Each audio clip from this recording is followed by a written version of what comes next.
you so much for joining us on our Magic Lounge, which was formerly known as the Lockdown Lounge.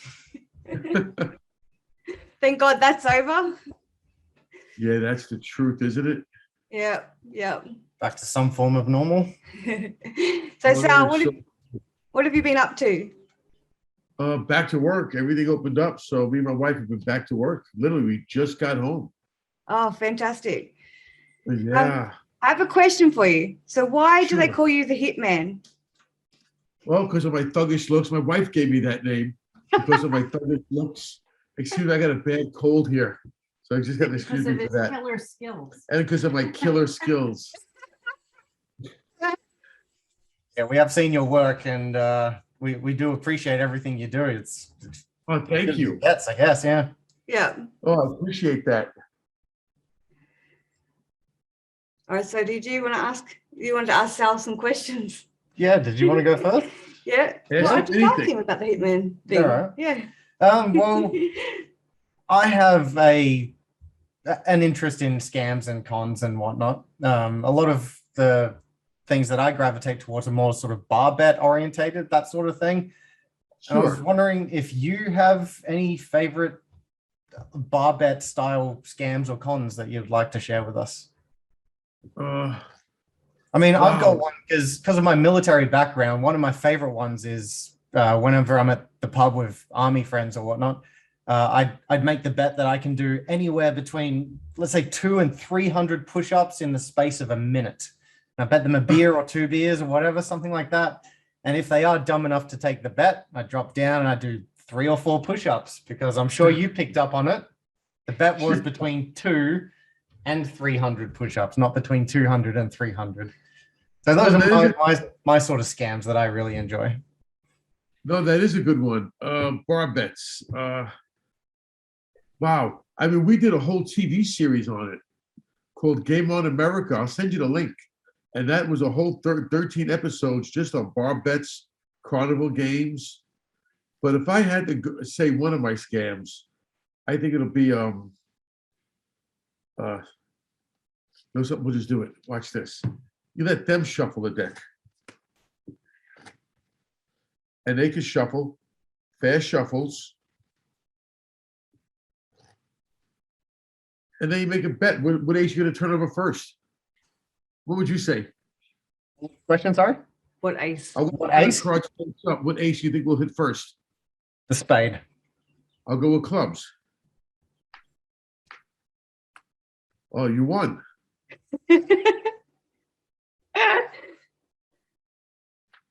Now, what would you go for? We'll go to the heart this time. Hearts? I say you're going to be right. And they shuffle, and it will be hearts. There it is. And they can shuffle it again. And if you were going to name one, now you say clubs. Clubs.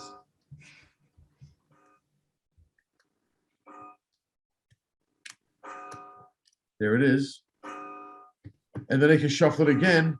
And the diamonds will be in the top 15 cards.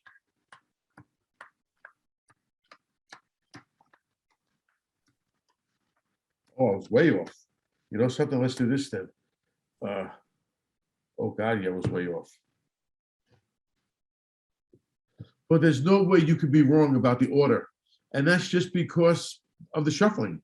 If you put those cards on top in one order and you do legitimate riffle shuffles, it'll be impossible for the hearts to come up before the spades. Oh, wow. No, yeah. If I had clubs, hearts, spades, diamonds on top, you could give it a couple of shuffles and they're getting shuffled. You can have them give a shuffle. And the ace of clubs has to be the first one. So I would bet you the first ace I see is clubs. There it is. Clever. You let them shuffle again. And the next ace has to be hearts. It has to be. It's impossible for any other suit to come out. Spades will be next, and they can shuffle them again. It's got to be spades. And then the diamonds. Yeah, ooh, I wouldn't guess where it is, but you won the bet already because diamonds only one left. So I like that bar bet a lot. That's a good one because it's no legitimate shuffles. Yeah, nice. I like that you can put that into their hands as well. That's always a good kicker for any trick. Yeah. Exactly. Let them shuffle. So did you start in magic first, or were you working in the casinos first? I started. That's funny you say that because I'm writing a book right now, and it made me think about my background. My first. Oh, my wife just reminded me of a great bet, which I don't have a glass here, but oh yeah, a nice tall glass, Steve, please. It was cons that started me off. It was a 3 card. That's good. That'd be perfect. Yeah, that too. That'll work. Trust me. My wife was like, "Not this glass." I'm like, "That glass will work." And you can even make it higher if you want. But you take a glass like this and you ask somebody, what would you bet is longer, the circumference or the height? That's a good one. I do like that one.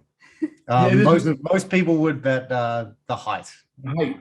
And you can actually put it on a deck of cards and go, what would you bet now? Well, the height still. Yeah. And then we could go again with another deck and what would you bet? Well, I bet the height to start with, so I'm still going to stick with the height. Yeah, it's the circumference. Believe it or not, it's the circumference. I mean, you look at this height. It's not up to my ring finger almost. My ring finger doesn't even go halfway around the glass. Yeah. You have to put it up this high to make it almost even. That is a great one. Yeah, that is one of my favorite ones. I think I saw that on a DVD, Party Animal. I think there's a magic DVD called Party Animal, and a magician, he does, I can't remember who it was though. But yeah, I think he's got that one in there as well. Yeah, that's a fantastic. It is. Of course, if I'm going to get to, it depends if I really want to go for the juggler, the Monty. I actually, if you look at my wallet, I'll show it to you. I carry 3 cards right next to my credit cards. I always carry the 3-card Monty with me. Nice. So if I really need to go to and I really want to take someone down, it's going to be with the 3-card Monty. And my wife is the shill. Yeah. That is what started me off. When I was 12 years old, my father showed me that. He said, son, when you're in New York, you're going to see this on the street quite a bit. It's a scam. Don't play it. And he showed it to me. And sure enough, the next day I'm in the schoolyard, find the card of black, win your money back. And that was it. And then we went to Vegas, and there's a restaurant called the Leaning Tower of Pisa. Yep. And it was right next to the dunes. And we were thinking about moving out there. And so I was 13 years old now. And my first book I ever owned was John Scarney on the 3-card Monty. It was on a little book stand from the Gamblers Book Club. And that was my first book. Wow. That's what started me off. There you go. And so you started with the 3-card Monty, and then you just delve into magic from there, or did you? I did. Of course, like any other kid, want magic kits for Christmas. And that was my first time I got a shell game. I'm like, oh, this is great. This is another one. And I enjoyed that as well. And then I joined the Marine Corps when I was 17. There you go. And when I got out of the Marine Corps, I couldn't wait to turn 21 to go to blackjack school. And I turned 21 in blackjack school. Oh, there you go. Yeah, I don't know if you know, Daniel's actually in the military, so yeah, he's still serving. Yeah. So we Awesome. do magic part-time mostly now, because we're also raising a 14-year-old. So yeah, so we're juggling magic, and he's in the military, and and like I was contemplating getting out and doing magic full-time just as COVID started kicking off. So it's one of those things. I'm pretty lucky to have that secure income through COVID. Yeah, I agree. Yeah. We've both had a lot of friends who have been hurting over the last couple of years, and it's it's tragic for them, and my sympathies are always with them. But yeah, like I said, in the current state of the world, I'm just happy to have something very secure at this point. But who knows, maybe in the future, magic will pull ahead and the world will level out, hopefully. Nothing wrong with that. It's so funny that you got bit by the magic bug learning a trick from your dad, because I grew up in pubs. So I saw a lot of like older men after work having a few beers, doing magic tricks at the bar. And that's how I got bit by the magic bug as well. So there was this trick with this rows of 4 cards, and it's a mathematical magic trick. And I remember being 5 years old, just sitting there trying to learn this trick over and over and over. And I was so proud of myself when I finally learned how to do it. But yeah, it's just one of those tricks. Like you get a trick and it gives you the magic bug, and you can never look back. It's just becoming a passion then. So I agree, yeah. 100%. I agree. Yeah. Then, of course, the gambling always interested me. I couldn't wait. I've always been around cards my entire life, been around dice. I grew up in a pretty much a black neighborhood, so I learned how to shoot CeeLo when I was a kid. Yeah. That's when people know that crap. It's a dice game you play on the street with 3 dice. Okay. So I was always around some kind of action. That's But my real bug is when I had a chance to see a VHS tape of Steve Forte. oh yeah. And when I saw that tape, I could not believe what could be done with a deck of cards. Was it the one with the one with the Reformation on it? It's the game protection series that was put out in the 80s. Okay. I don't think we've seen it. No. Have we? No. No. Just My gambling like- routines are quite limited, which is strange because I actually started off playing poker as well. That's how I got a deck of cards into my hand. And Oh, wow. from poker, Yeah. it was one of those things, there's friends around, deck of cards. I figured I'd learn a few silly tricks, and the silly tricks are what got me into magic. Oh, that's great. No, that's great. If you get a chance, then you got to look up Steve Forte's gambling tapes. They're not routines. They're not magic. This is hardcore cheating at Yep. a professional level like you've never seen before. And you never see his face on these tapes. I mean, now everyone knows what Steve looks like. Steve pretty much came out from the underground. But when Steve was at the height of his gaming, no one knew who he was. No one knew what he looked like.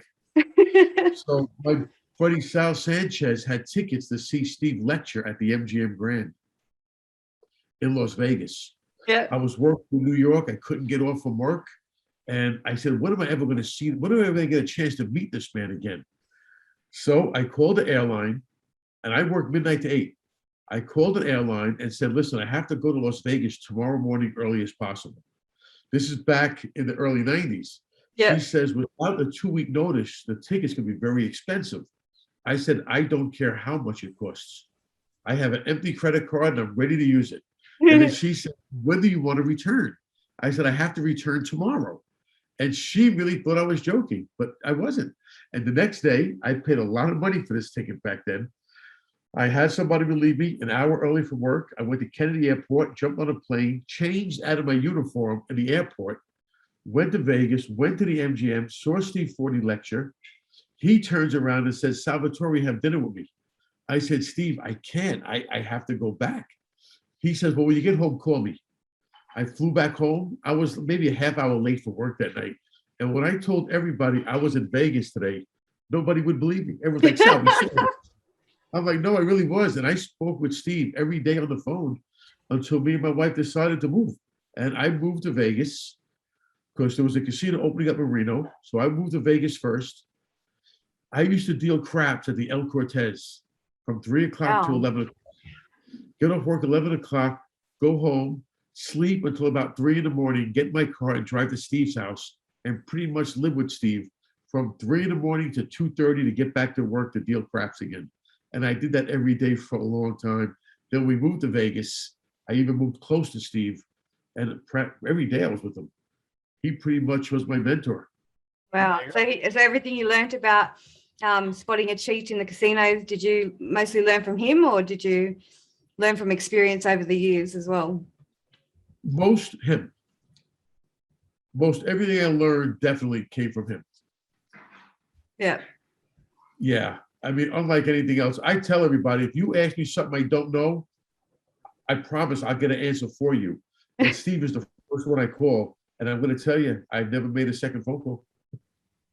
So is he barred from playing in the casinos altogether? Excuse me? Is Steve barred from playing in casinos?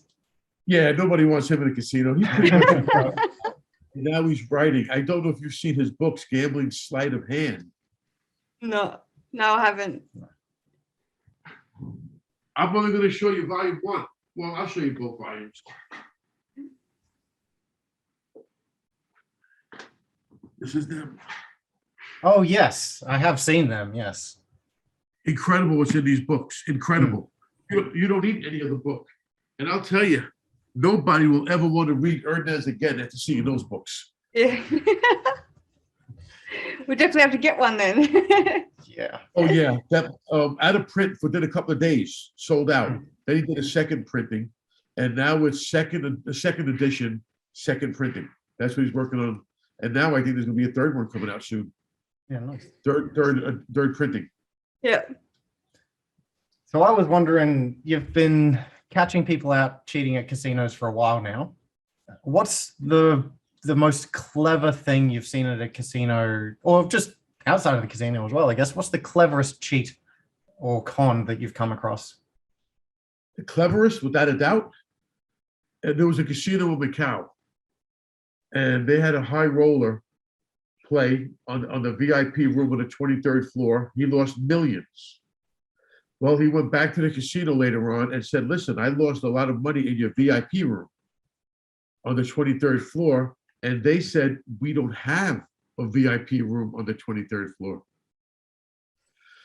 These scammers got a suite, a deluxe suite. They got into the room. They moved all the furniture into the spare bedroom. Yiddy? Right. Well, they got them all into the room. They got baccarat tables set up there. They had cocktail waitresses. They had dealers set up in this room. Then they flew the guy in from a private jet. They picked him up at the airport in a limousine, brought him to the Venetian, welcomed him, and brought him right up to the 23rd floor and scammed him for millions. That's awesome. Oh my gosh. I do like that. That is the most ingenious. Wow. Now, I will tell you, when I first met Steve, I got to show you what he did for me. Okay. Now, mind you, I'm just meeting the man for the first time. And this is what he does to me. It's a setup, of course. So let me just get this up and you'll like this. I literally wanted to take the chair home after I seen him do this that he was sitting on. Because I'll tell you, this is the first time I've ever seen him live in action. And he just destroyed me with this. Here, you know something, I'll just do it. Watch this.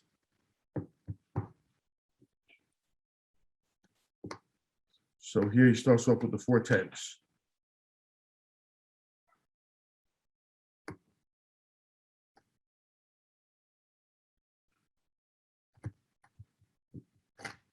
And after the 410s,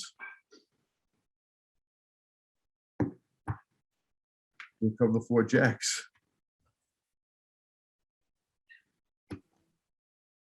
After the 4 jacks, he gets the 4 queens. And I know what you're thinking, that maybe they're all together. Maybe they're on top or they're on the bottom. So let's see if we can get the kings. There should be no kings on the bottom, and there should be no kings on top. If there is, we'll reshuffle.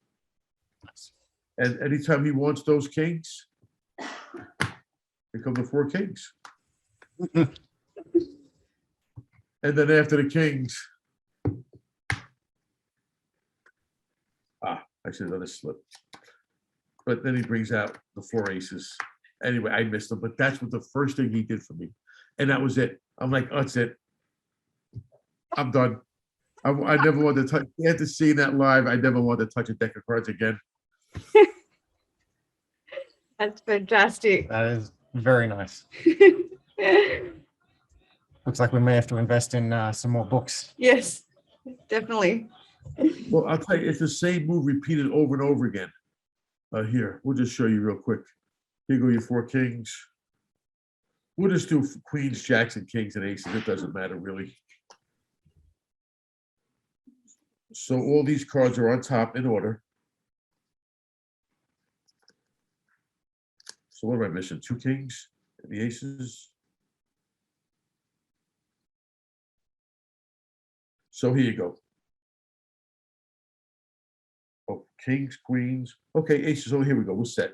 So they're on top just like this. So you do the 10s, jacks, queen, kings in order, and they're all on top. So now he does his false shuffle.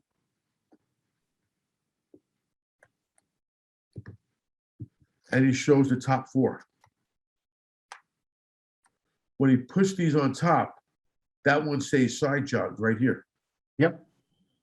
And now I could strip onto that side jog, push in, get a break, and shuffle the other 4 of a kind to the top now. Now here go my 4 aces ready to go, but no one knows they're here. Oh, see, that's what. But so now the 4 aces are on top, ready to go, but no one sees them. And you just keep doing that over and over again. And then after he shows these 4, these go on top. He loses the kings, and he's riffles. Let's just put 4 on top, 4 random cards. So I said, I don't think they're on the bottom, and they shouldn't be on top. Now I show the 4 cards I just added, keeping the aces right here. And when I put these on top, that stays side jogged. I get my break, and now I just cut right to the aces. That's very nice. Yeah, it really was. It fooled the hell out of me. Yeah, that move putting them back on top when they're jogged to the side, it's one of those things. I saw the card jogged, but it just didn't click in my mind that that was part of the move. Yeah, no one does. It looks like just sticking out haphazard. Yeah. And there's other ways of doing it without the side jog. Watch this. If I want to do without the side jog on a full shuffle, you can actually square, show there's no work in the deck. Cut, shuffle, and bring the aces. It's so smooth. Yeah, it's done with a bridge or a crimp. So right here, I put a crimp in. You can square it up, and it's so minute you cannot see it, but you'll feel it. So I can. I just cut right- assumed the crimp was there, and just as you held the deck up, you were just pushing the crimp in so that it just wasn't visible. Yeah. It's just a bridge right there, Yeah, right. and I just That's strip so right good. onto it, square, cut, and shuffle. Very nice. So good. Well done. Oh, thank you. This wasn't supposed to be a tutorial for everyone, but I'm sure everyone will appreciate it. I Yeah. don't mind. Thank Yeah. you so know- much. I have Oh, to I don't say, mind at all. we're watching the the segment that you did for Vanish. Was it Vanish? Vanity Fair. Sorry. That's the one. Oh, yes, the See Vanity that Fair, Vanish yeah. magazine. I almost Vanity- didn't- Sorry. I almost did not do that. My wife said we should do it. I'm like, why? Yeah, I What know am I- you told me at the time. You said I wasn't really keen on doing it, but Oh. yeah, I was blown away by the coding that you and your wife do, where she knew what you had in your hands. I was like, so do you guys do that for anything else, or is it just for that particular? Just for poker. I mean, we could incorporate that in magic routines, but Yeah, no, that's it's mostly fantastic. for poker demonstrations. So and we clever. have a We're not lot going to of- play cards with you two I here. was just gonna say only for demonstrations, I'm sure. Yeah. If you ever come to Australia and we invite you over for cards, we're not going to be playing poker. We hope to come back. We spent a lot of time in Australia. Yeah. Yeah. Well, we'd love to have you. If you're ever thinking of coming back down here, please let us know. Like, we would love to have you guys around and show you We'd around love some to. of the sites and maybe introduce you to some more magic people down here. I'm sure everybody would love to see you. I've always thought it'd be interesting to have a poker game where everyone at the table is It's a cheat magic a magician. or a magician Yeah, and just see who can scam the most money. that would be funny. See who can cheat the best. Yeah. Mm. All right. Well, we Does won't it- take up much more of your time anyway, Sal. Did you want to add anything else before we? No, but like, if we did a game like that, you know what the best way to cheer everybody is? Who? All magicians are going to be trying seconds. They're going to be trying to fall shuffles. Most the biggest and genius scams are mark cards. You hit it with a mark deck, Yeah. where the eye can't see. Yeah. But Yeah. only the lens and the smoke detector can read it. So if I was going to cheat in a poker game, that's how it would be done. There'd be no moves. Everybody would be looking for the moves. There'd be nothing to see, and nothing stronger either. There's nothing stronger than that. Do you have a favorite movie that's got scams or cheats in it? The Sting is my favorite. The Sting, But yes, the movie- classic. The movie Casino is my favorite. Casino, the favorite gambling movie is Casino, and There of you go. course, Round is a classic. Yeah. When we did the Vanity Fair, they sent me 2 movies to watch, and they weren't going to pick me. They were going to audition other people too, and whoever they decide to go with. So I said, okay. They sent me 2 movies to watch, Yep. And when they sent me those 2 movies, I told them, don't look any further. You're picking me. And they said, what do you mean? I said, trust me, you're picking me. You sent me 2 movies. You sent me the movie Casino and the movie Rain Man to look at. And those 2 movies are my favorite movies. And me and my wife were dear friends with the real Rain Man, the Rain Man. We know the Yep. author. We know Dr. Shepard, who's the leading authority on savants. We have more ties to that movie. And the movie Casino, we actually know one of the real characters that Don Rickles portrayed, as well as all the consultants for that movie. So, Oh, wow. Fantastic. All right. Yeah. I think Cool. we'll leave it there anyway, Sal. Thank you very much for your time. Thank you so thank you. much. I hope you enjoyed it. Sorry? I hope you enjoyed it. Oh, we did. It's such a pleasure. You're actually our first person that we've spoken to since after Christmas, actually. We kind of had a bit of a hiatus because of lockdown and yeah, we're just not feeling it. So yeah, we really appreciate you coming on and giving us a little chat and a little bit of a demonstration. It's so much fun. We have so much admiration for you. You are like a wealth of knowledge, you are. Oh, Thank you so much. Thank you for having me. And if I could do anything for you over here, let me know. Oh, excellent. Thank you so much. And send our love to your beautiful wife as well. I'm sure she's sacrificing a bit of her time tonight as well with you. So we really appreciate that, guys. Yeah, she said it. She said, are you sure you're up to this? Because I got a bad, my nose has been running all day. I've been sleeping all day. I'm like, no, it'll be fun. Fantastic. Well, now you can get some rest in now, maybe have some soup. That's funny you say that. She's making Italian wedding soup. That's funny you say that. Oh, wonderful. Nice to have a woman who looks after you, isn't it? A good woman. Every good True, magician that is needs a good true. woman behind him. Oh, so true. All right, Sal. Have a good night.